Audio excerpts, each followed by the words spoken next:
incansables testigos de Jehová. Ahora vamos a dar una iluminación acerca del problema de las causas del sectarismo. Número 1, los tiempos han cambiado. Antes la fe se transmitía de padre a hijo en el hogar. Una fe sencilla. No había mucha teología, no había Biblia, la gente no sabía leer. Los papás inculcaban a sus hijos los valores religiosos, el respeto a la religión, bautismo de los niños, alguna imagen para acordarse de Dios, la oración, encomendarse a Dios, algo sencillo.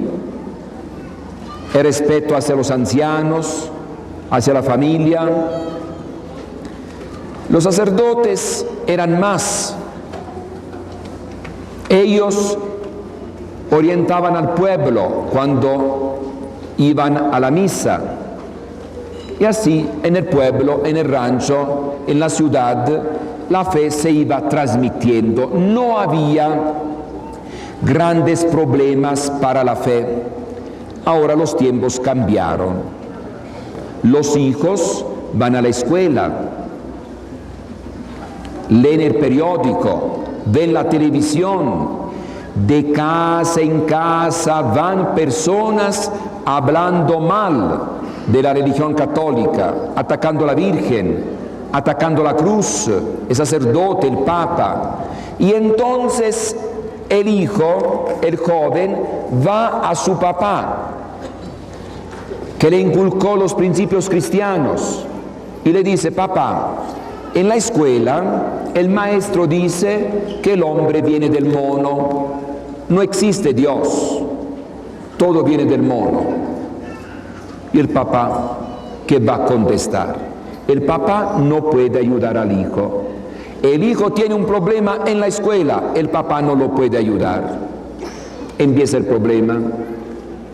El papá no ha hecho la universidad, el papá no tiene preparación para dar una respuesta a su hijo, no lo puede ayudar. Un día el papá dice: bueno, voy a ver a la escuela, voy a ver a este maestro cómo está el problema del mono.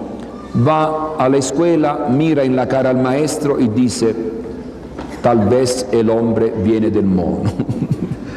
Hay algunos que tienen ciertas caras, pero el papá no puede ayudar al hijo.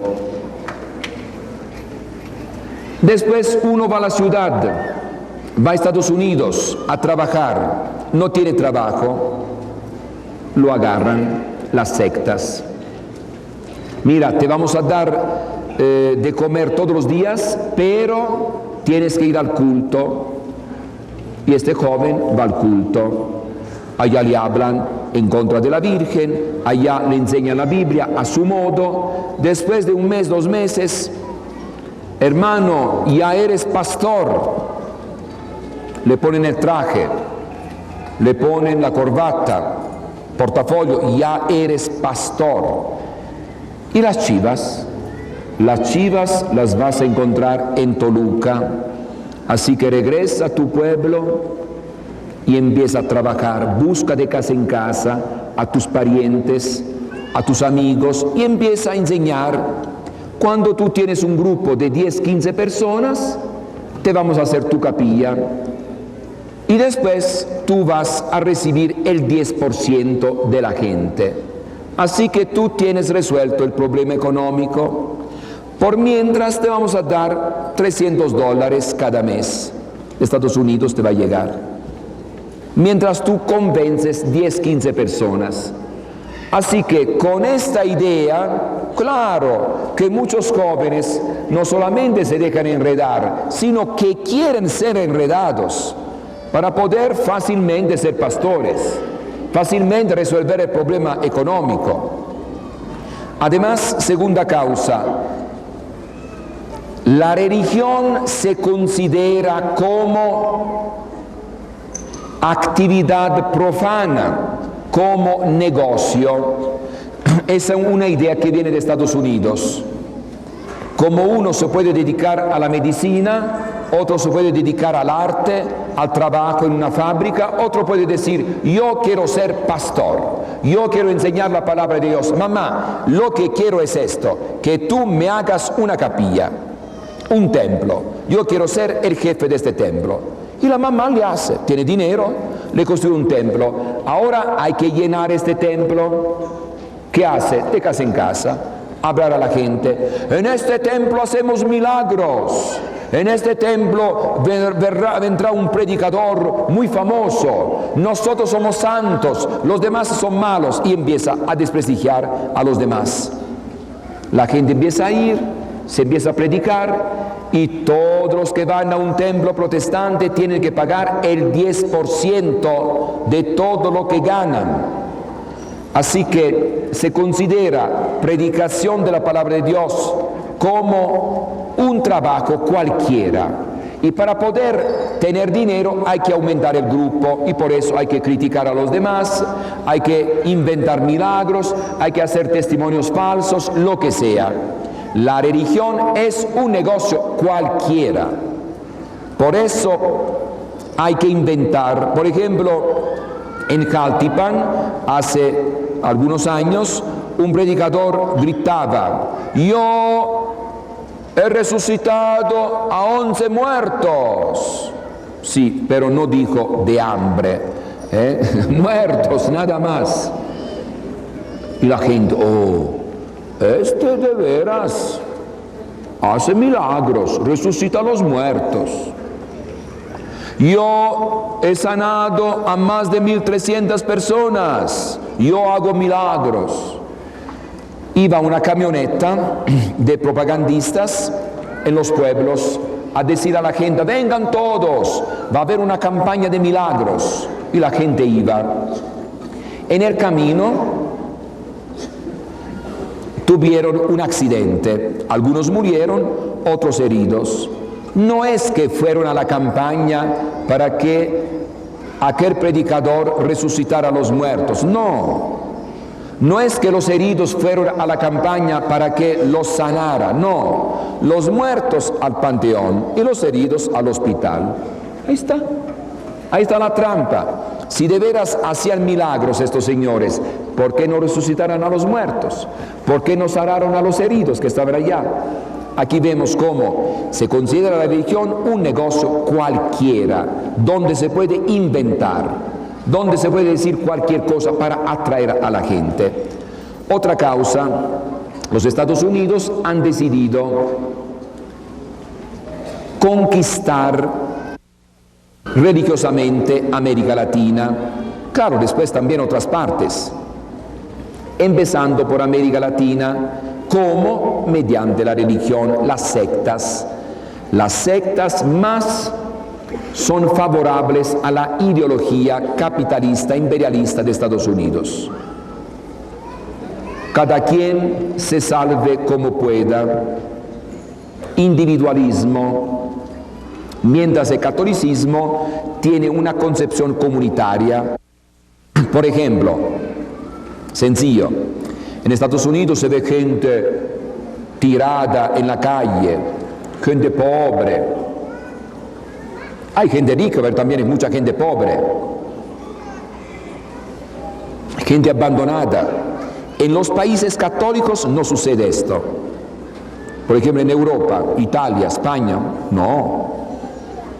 Allá hay un sentido comunitario. No podemos dejar gente morirse en la calle.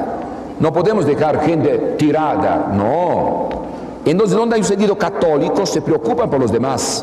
Como aquí, por ejemplo, no se ven gente tirada, porque existe una mentalidad católica comunitaria. Y después también otra causa, la organización pastoral de la Iglesia Católica, deficiente. El sistema que tenemos nosotros funcionó en otros tiempos, en otras épocas. Está basado nuestro sistema en el clero, clericalismo. El sacerdote estudia, el sacerdote bautiza, casa, el sacerdote hace todo, pero antes, hace 200 años, había cada 100 personas, 200 personas, un sacerdote. Prácticamente como ahora hay catequistas, así eran los sacerdotes, pero mucho más. Había grandes conventos, 50 sacerdotes, y poca gente, 4 gatos, 50 sacerdotes para poca gente. Así que el sacerdote hacía todo, pero había muchos sacerdotes que podían atender al pueblo. Ahora se ha quedado el sacerdote con la misma responsabilidad, con el mismo papel, que tiene que hacer todo, pero pocos sacerdotes. Y entonces normalmente el sacerdote se dedica a lo que más pide el pueblo, a lo que más la gente considera importante: el bautismo, la oración, la misa, el difunto y la predicación, el conocimiento de la palabra de Dios, poco, y la atención pastoral, el sacerdote como pastor del pueblo, que tiene que guiar uno por uno a todos. No se puede. Entonces tenemos masas de católicos ignorantes, masas de católicos como ovejas sin pastor, nadie los guía. Y por esta razón llegan las sectas y fácilmente enredan al católico, no sabe. El católico no estudia, el católico dice: es el sacerdote que estudia, años de estudio.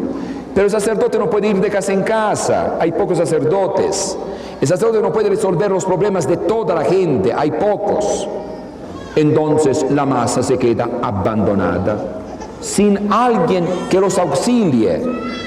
La hija se está haciendo testiga de Jehová. A ver, ¿quién va a ayudar a esta hija? Nadie, porque los demás pueden gritar, pueden orar, pero no conocen la Biblia, no conocen la teología, no conocen la historia de la iglesia. ¿Cómo van a ayudar si no conocen? Y entonces los de las sectas se sienten orgullosos. Nosotros sabemos, nosotros estudiamos, nosotros tenemos la verdad. Por esta razón, muchos católicos se salen. Estas son las causas fundamentales. Hay muchas causas más. Por eso la gente dice: fui a buscar al sacerdote para que fuera a mi casa a ver a mi mamá enferma y no fue. Claro, no podía ir. Si los sacerdotes van a ver a todos enfermos, ya no aguantan. Hay muchos pueblos. Un sacerdote tiene 30 pueblos. Y va uno aquí, uno allá, en la oficina. Y los demás. Y la enseñanza. Así que estamos enredados. Necesitamos realmente un cambio profundo dentro de la iglesia. Hay causas externas, Estados Unidos, los tiempos que cambiaron. La iglesia tiene que adecuarse a estos cambios y por eso el Papa habla de nueva evangelización, con criterios nuevos, mentalidad nueva, métodos nuevos, espíritu nuevo. Hay muchas cosas que cambiar. Muchos católicos piensan cómo era bonito hace 50 años, la procesión, la fiesta. Los tiempos han cambiado. Hoy esto no resuelve nada. Hoy necesitamos una nueva manera de vivir la fe, algo más profundo. Necesitamos que todos los católicos conozcan la palabra de Dios, no uno sí, uno no, todos. Métodos nuevos. Necesitamos que los católicos participen en la pastoral, en la evangelización, sean responsables. Hay muchos cambios que hacer dentro de la iglesia. El católico tiene que sentirse responsable, no decir lo que diga el cura, a ver qué hacen los sacerdotes. Las sectas invaden el mundo, a ver los sacerdotes qué van a hacer. No, se necesita ya una nueva mentalidad dentro de la Iglesia Católica. Así que estar con mucho cuidado. Es un reto muy grande para nuestra fe. Necesitamos trabajar profundamente. con nuevos métodos, con nuevos sistemas, para tener católicos convencidos, católicos preparados, católicos que puedan cuestionar a los que abandonaron la iglesia, para que ellos puedan pensar ya en regresar a la iglesia. Donde hay católicos preparados, allá vemos que también muchos regresan a la iglesia católica.